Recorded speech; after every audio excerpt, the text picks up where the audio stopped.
Hello.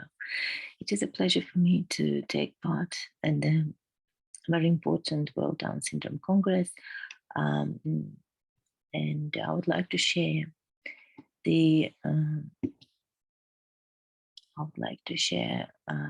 our insights from Tajikistan.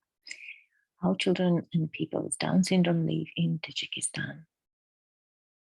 And I would like to share the research the first research in Tajikistan that had been done this year, the hidden sunbeams of Tajikistan.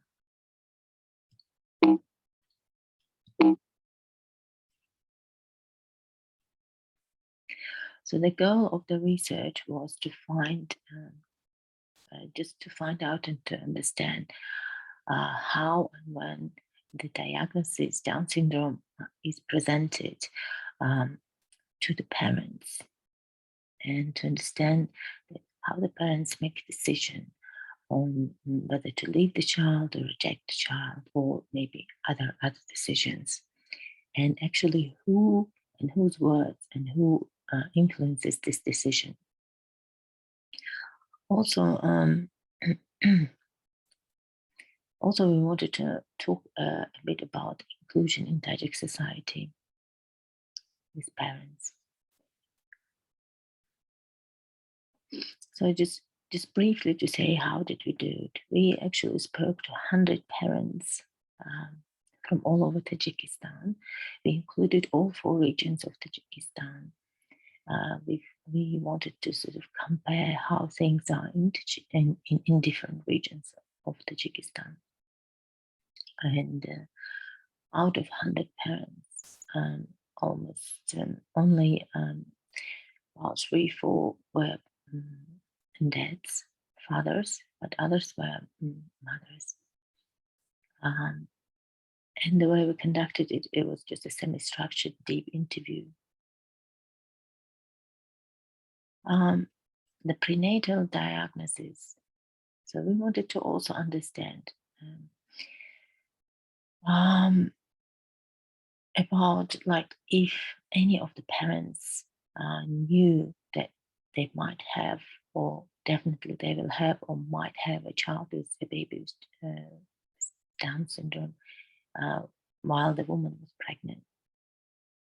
And only 2% of parents knew that their child might have Down syndrome, and the others did not know it. And usually from this 2%, well, if you look at 2% from 100 parents, it's only like 2 parents knew it, and one was, as far as I remember,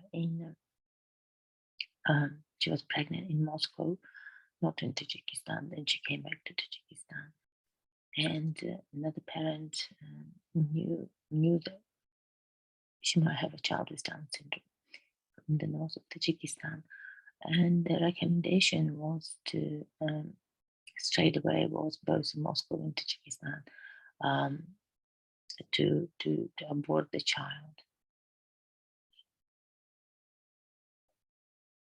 By the way, these all lovely pictures are from our center in Khujand in northern Tajikistan. So all our beautiful children that come to our center.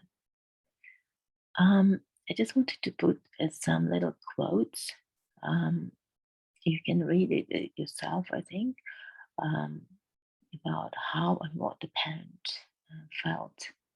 So this case is about when she was 8 months pregnant, and she was just told in one rural mountainous place in Tajikistan that the child, they did not say she might have a Down syndrome, but they just said, oh, your child, at the ultrasound, they said that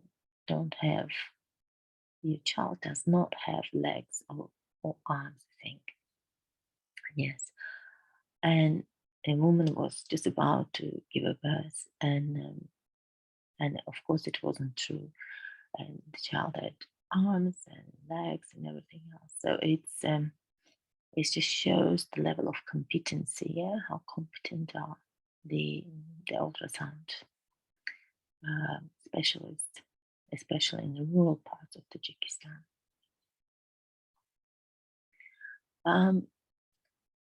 When and by whom the diagnoses were presented. Yeah.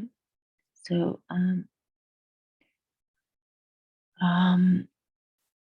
when we looked and spoke to parents, we understood that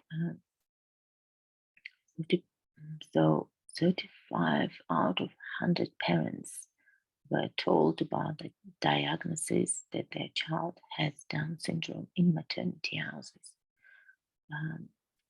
And 65 parents out of 100, 2-3 months until they knew about the child's diagnosis, after 2-3 months when the child was born, or some even quite a bit of them knew about it when the child was 2 or over.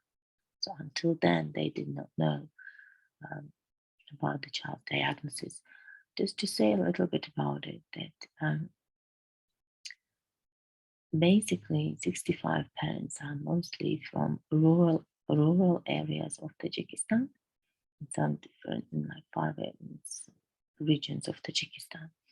And these 35 parents who were told at the maternity house straight away, it's usually the big cities, so the capital, Dushanbe, and then it's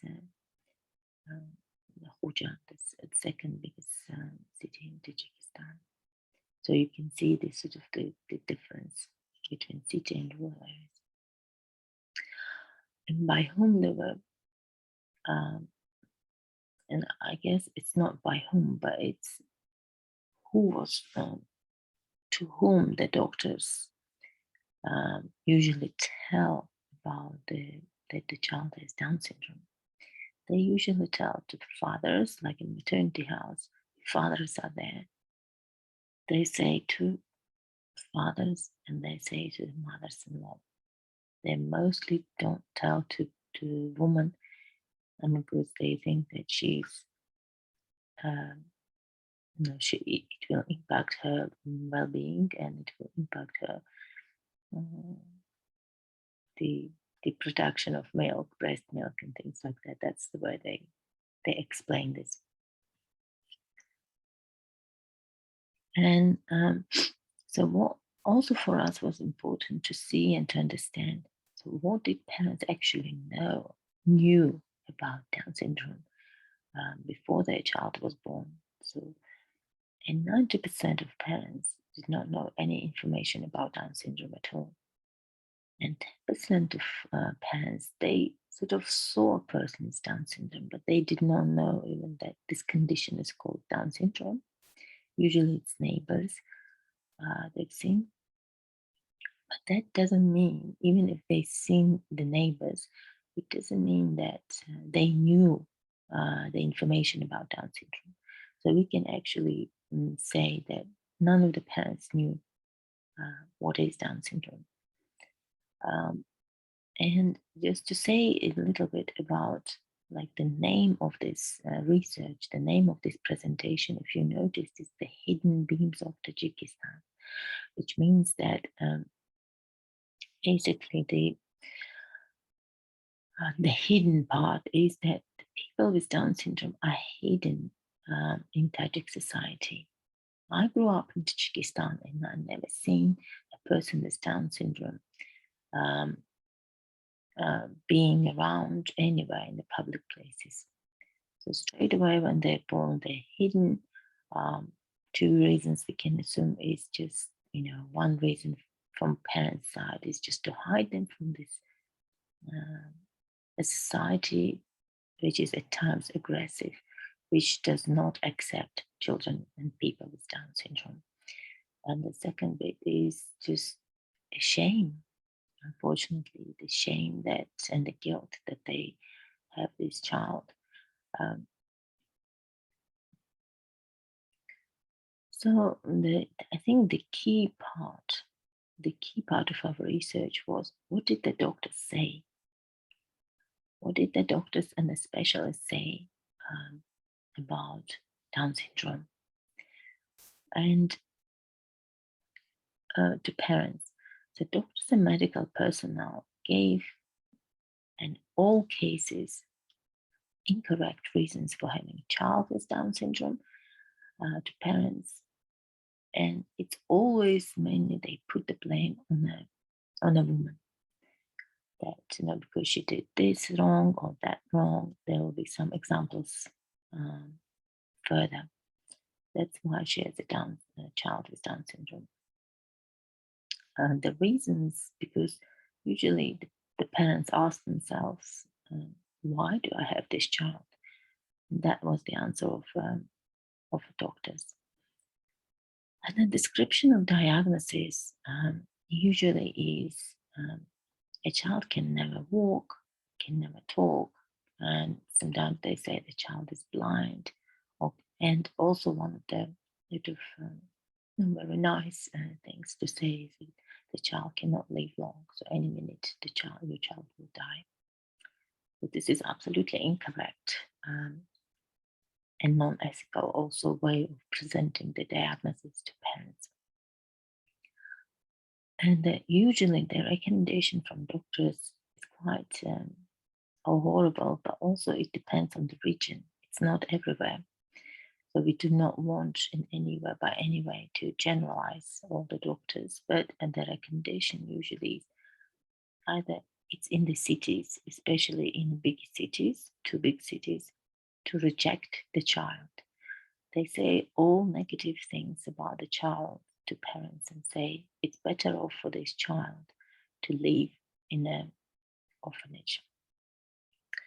And another thing is quite horrific is to do the injection. Again, it's not everywhere in Tajikistan, and it actually happens just in one city, smaller city, where a certain doctor says to do the injection to a child, basically meaning the injection will kill the child.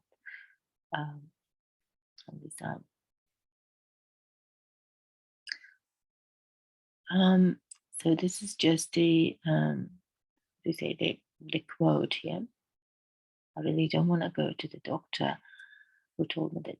I really want to go to the doctor who told me that my child is blind, cannot walk,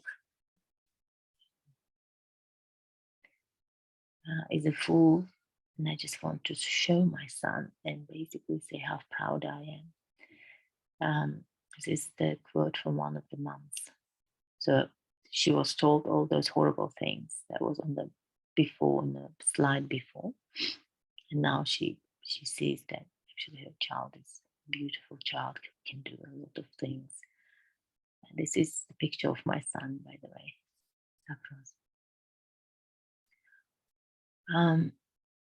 So the decision of the parents, and what influences it is basically the words of the doctors and the specialists who told them at the maternity house or at the children's hospital that their child has Down syndrome usually influences the divorce. There are cases, not all, but still there are cases where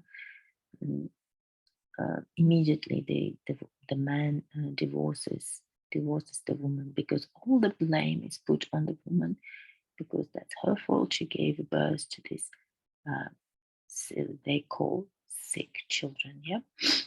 But that's why this is the consequences. There's the domestic violence. The level of domestic violence is very, very high in Tajikistan, unfortunately. And with this blame put on her again in giving the birth to a child with special needs, domestic violence level increases even more, making her life unbearable. And then discrimination, I think, generally against women against mothers who have children with Down syndrome is like 2-3 times more. And then also the words of the doctors put the parents on disbelief in the abilities of a child, because usually parents believe what the doctors say, especially when they don't understand the diagnosis of a child. Obviously, it brings depression, and there are not very many cases, thank God, but there are still cases of abandoned children in orphanages. But we could not get access to all the data in orphanages from all over Tajikistan, so we can't say exactly how many, but we spoke to some orphanages, we saw some kids. Just wanted to talk about the inclusion part in Tajik society and the experience of parents whom we interviewed. So inclusion in schools, inclusion in society, and employment. Basically, it's there is no, we can say, there is no proper inclusion in Tajik society at all. And the schools are the same. It's difficult to get a child into the mainstream school. Usually they go to the closed institution boarding school and live there for 5 days and nights, 24/7 for 5 nights, and then go home on Saturdays and Sundays if they have parents. And then inclusion in society is generally not, society is not, does not know who are people with Down syndrome because they're always hidden. Now with our initiative and other organizations, initiatives and work, parents started to bring the children out more and more into society. But society does not accept, and it's not always good to our children. We can say the employment is non-existent for people with Down syndrome. They study until the age of 16 in the boarding schools usually. And then after that, they just stay home because they cannot go anywhere and study, or they cannot be employed. We have some programs and projects that help their employment, but it's our projects, it's not employment in some proper, some companies. This is just one of the quotes from a parent about the inclusion and the dream of one of the parents. So the reality of Tajikistan, that she doesn't believe in inclusion. And it's interesting, her quote, that's why I put it here, that we parents deceive ourselves and we try to take our children in schools. The findings of the research are these ones. So you can see there's a discrimination of people, the presentation of diagnosis is not right. And I will not read all of it, but this is what we just spoke. I'm aware of the times. And some of the main recommendations to the country is just to the Ministry of Health that to have a protocol which will help, which will make the doctors talk about with ethics and correctly about the diagnosis. And we also want to lobby the ratification of the Convention on the Rights of People with Disabilities. Tajikistan signed it, but did not ratify it yet. But there is some movement towards it. And obviously work with doctors, raise awareness, educate them, promote inclusion.